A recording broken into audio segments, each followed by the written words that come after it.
It's a great joke, but I'm gonna beat your ass. Do you want to do that here? When it means you're not pregnant anyway. Are you kidding? It's 5 against 1. It's your last chance to walk away. Let's get this done. On the ground! That's a pretty impressive response time, fellas. The movie starts with a man who looks like a Calvin Klein model assembling a sniper rifle in a parking garage. His targets? Just random civilians going about their normal routines. Soon enough, he opens fire and kills 5 people without warning. The SWAT team rushes to the scene, but the shooter has already vanished. What's left behind, though, is a pile of evidence, including a quarter taken from a nearby parking meter. Forensic analysis links a fingerprint on the coin to a man named James Barr. The police arrest him quickly, though we, the audience, already know he's not the real shooter. The authorities hand Barr a notepad to write his confession, but all he writes is, "Get Jack Reacher." So, who is Jack Reacher?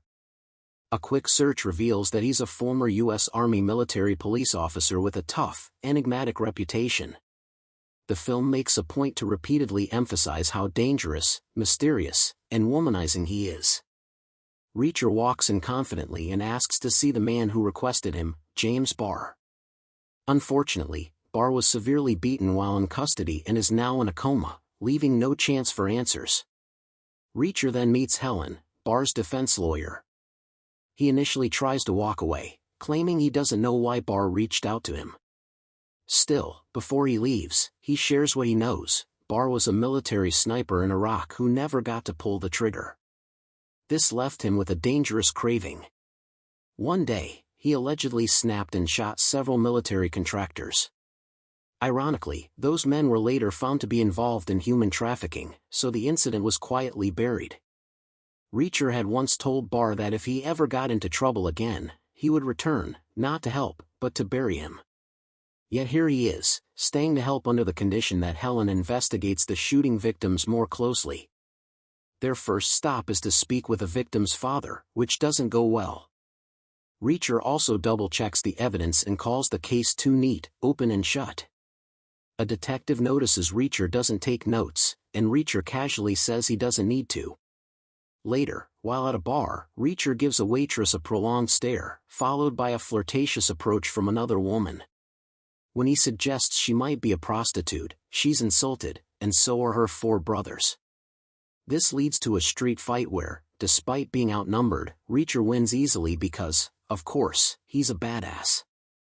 When police show up and arrest him, he realizes the whole incident was a setup.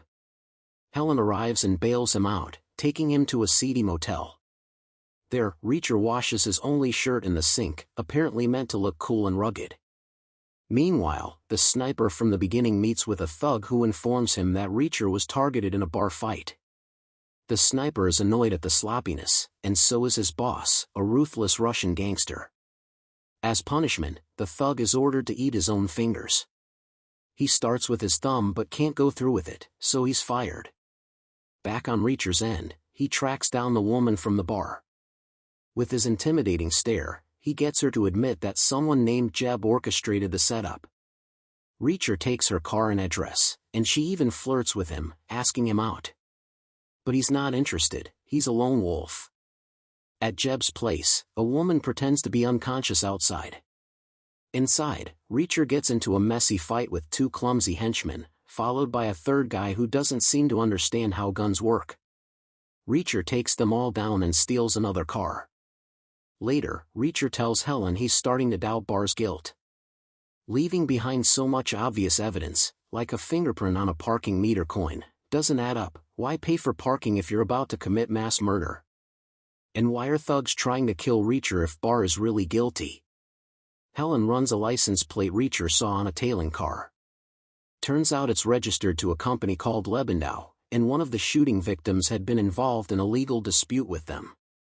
This raises the possibility that the mass shooting was actually a cover-up for a targeted assassination. That night, the woman from the bar is murdered by the sniper and his team, who then plant her body outside Reacher's motel to frame him. A detective shows up and asks the motel clerk if she knows someone capable of killing with one punch. She says that sounds like Jack Reacher. Regardless, Reacher returns, sees the police and the body, and knows he's being framed. He takes off, and a chase follows, ending when he simply steps out of the car and walks away. The detective and Helen's father, who is the district attorney, warn her that Reacher has murdered a woman and gone on the run. But Reacher calls her with more revelations. He's taken her car and figured out that someone within their small circle is leaking information, meaning either Helen, her father, or the detective is in on the conspiracy. Reacher then heads to a gun range that Barr used to frequent. The owner, an ex-Marine, agrees to talk only if Reacher can hit 3 bullseyes using 4 bullets. Of course, he does.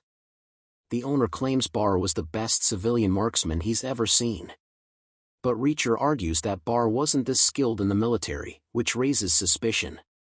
Maybe someone else was doing the shooting to make Barr look guilty. Surveillance footage confirms it. Reacher sees the actual sniper from the beginning. Reacher calls Helen to share this, but she's busy confronting her father, whom she suspects of being involved. He denies it, and the corrupt detective soon arrives to clarify things.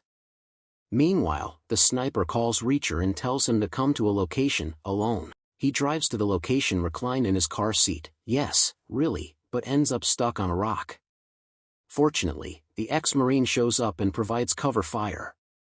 After hiding for a while, Reacher uses a rock to take out a guy and grab a gun. He finally confronts the sniper in a face-off and defeats him with a kick to the head. He also takes down the corrupt detective. Now it's just Reacher and the Russian mob boss. Reacher wants to call the cops, but as a fugitive, that's complicated. Still, the case is wrapped up. Helen is safe.